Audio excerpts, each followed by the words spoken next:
ప్రతి ఏటా డిసెంబర్ 9న తెలంగాణ తల్లి అవతరణ ఉత్సవాలు జరుగుతాయని, తెలంగాణ మూర్తి దేవతలాగా వజ్ర వైడూర్యాలతో భుజగీతులతో తెలంగాణ తల్లి ఉండాలా, ఆమెను చూడగానే మన తల్లిని చూసినట్లుగా ఉండాలి అన్న ఆలోచనతోనే తెలంగాణ తల్లి రూపాన్ని ఇలా డిజైన్ చేశామని చెప్తున్నారు సీఎం రేవంత్ రెడ్డి.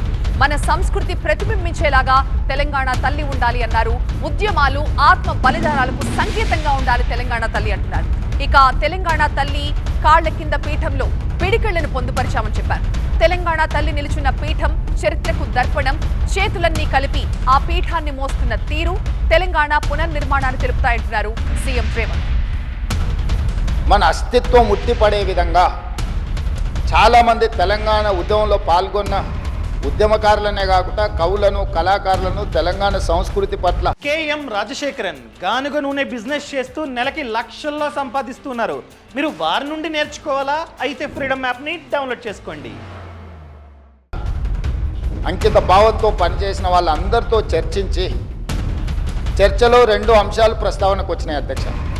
ఒక అంశం తెలంగాణ దేవత, రెండవ అంశం తెలంగాణ తల్లి.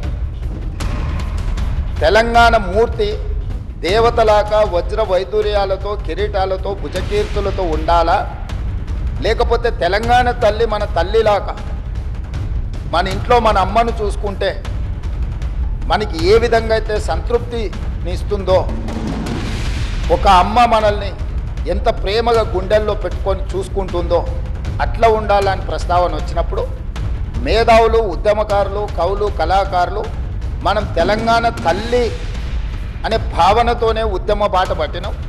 మనకు తల్లి కావాలి, దేవత గుడిలో ఉంటుంది, తల్లి మన ఇంట్లో ఉంటుంది, తల్లి ఒళ్ళో మనం పెరుగుతాము. కాబట్టి